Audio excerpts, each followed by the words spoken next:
ce soir, qui remplace Madame Berthelot, directrice du lycée Saint-Paul, Thierry Hénin, de l'école d'art. Je vous en dirai plus tout à l'heure. Donc, et puis Robert Ponceau qui est là, M. Bonguillot. Et je trouve que c'est formidable. Je ne savais pas du tout que je pouvais participer. C'était une très grande surprise. Donc, je suis vraiment très, très heureuse. Et puis, je pense que c'est un concours dont vous avez en parler plus longuement tout à l'heure. Et pas un concours, mais vous avez fait un choix sur les affiches qui participaient, les plus belles affiches du festival de Chalais. Madame Hernoux, merci beaucoup. C'est le premier vernissage de cette troisième manifestation, de cette troisième saison graphique. J'aurais aimé d'ailleurs que j'ai aperçu Pierre Cachard, qui est le directeur de la bibliothèque universitaire, j'aimerais bien qu'il me rejoigne. Et derrière les panneaux. Chaque soir de la semaine prochaine, il y aura un vernissage, l'inauguration d'un des lieux. Lundi soir à 19h, la bibliothèque universitaire. Mardi, voilà, la maison d'étudiants. Mercredi, la bibliothèque Avant-Salacrou. Jeudi, l'école d'art. Vendredi, le portique. Et ensuite, dans la semaine qui suit, il y aura le 116. Et il y aura aussi une exposition dans la consigne de la SNCF organisée par le centre chorégraphique et d'autres moments festifs qui suivront. Nous sommes dans un lieu qui est un lieu municipal, le cadre du THV, dans lequel la prise en charge de l'exposition a été faite par le lycée Saint-Vincent-de-Paul, par les professeurs et les lycéens. Et ce qui est présenté, ce sont des affiches de sélection française qui viennent du festival de Chaumont. Donc ce sont tous ces croisements.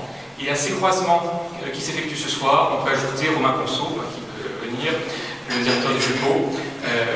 Le Jupeau qui participe aussi en nous proposant un petit concert de jazz, justement dans cette partie centrale, cet hémicycle qui est constitué des affiches représentant des jazzmen.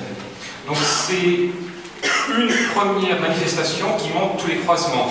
Et une saison graphique, c'est essentiellement cela. C'est-à-dire différents hommes, responsables ou travaillant dans des structures très diverses, structures culturelles, structures d'enseignement supérieur, qui tous partagent une même passion, celle du design graphique.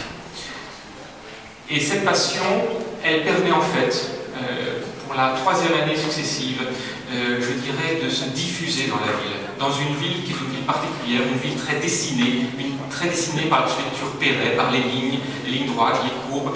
En fait, une ville qui est très graphique. Bonsoir, je tiens à excuser Mme Berthelot qui est revenue à Paris pour un événement.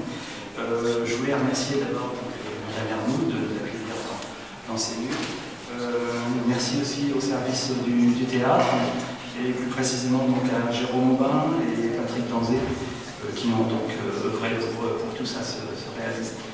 C'est vrai que quand Thierry Hénin, donc merci aussi à Thierry Hénin, quand il nous a proposé de participer à l'événement, donc pour nous ça a été un oui tout de suite. Qui aurait pu dire il y a 10 ans, lorsque les premiers élèves de communication graphique sont venus au lycée Saint-Vincent-de-Paul, on ferait partie de ce type d'événement aujourd'hui. Donc c'était, on va pas dire inespéré, mais on ne pouvait pas le prévoir en tout cas. Avec l'énergie de mes collègues, M. Denis, entre autres, qui a beaucoup œuvré, et des étudiants de la classe de mise à niveau en art appliqué. Ce que je souhaiterais, c'est que ce type de manifestation devienne un événement incontournable, et pourquoi pas se fixer un objectif. On a 5 ans pour que ce type de manifestation justement s'impose, et on pourrait éventuellement prévoir une échéance 2017 pour faire de 2017 un événement graphique incontournable. Donc je vais peut-être juste dire un mot de la sélection française, puisque je ne suis pas le porte-parole d'Étienne Hervy, délégué général du Festival de Chaumont, mais il se trouve que l'année dernière, j'ai été sollicité pour participer au jury de la sélection française.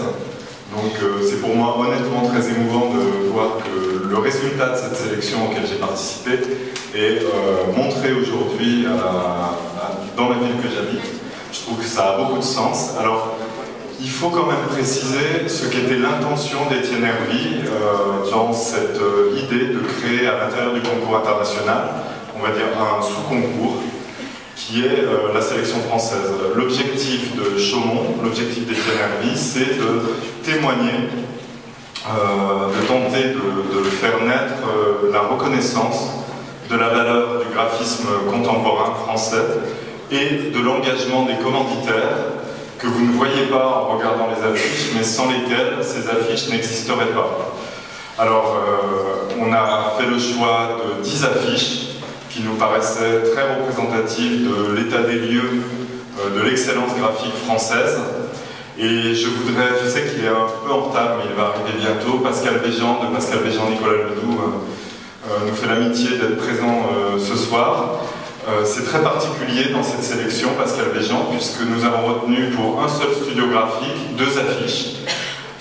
2 affiches de Pascal Béjean, Nicolas Ledoux, parce qu'elles nous paraissaient représenter les 2 extrêmes du spectre des systèmes de production qu'aujourd'hui les graphistes peuvent mettre en place en fonction de leurs moyens économiques.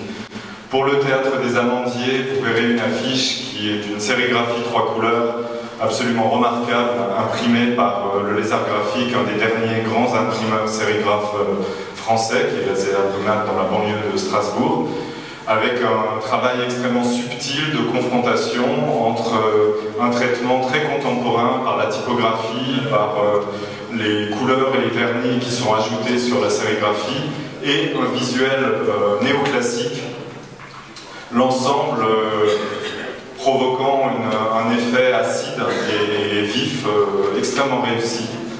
Première affiche, donc une affiche avec des moyens, une réflexion et dont le processus de création va jusqu'à la création industrielle.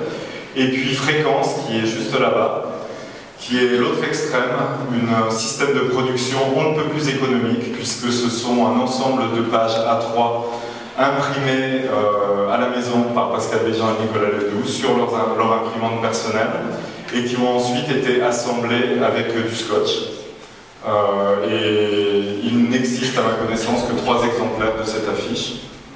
Voilà, et ça nous paraissait assez représentatif de l'inventivité et l'énergie que mettent aujourd'hui les graphistes à s'adapter au territoire et aux moyens de la commande. Et l'objectif de Chaumont comme le nôtre, c'est de susciter tant chez les collectivités que chez les décideurs économiques à nouveau l'envie du graphisme et la confiance en ce que peuvent donner de meilleur les graphistes français. Et vous en avez là avec une petite sélection.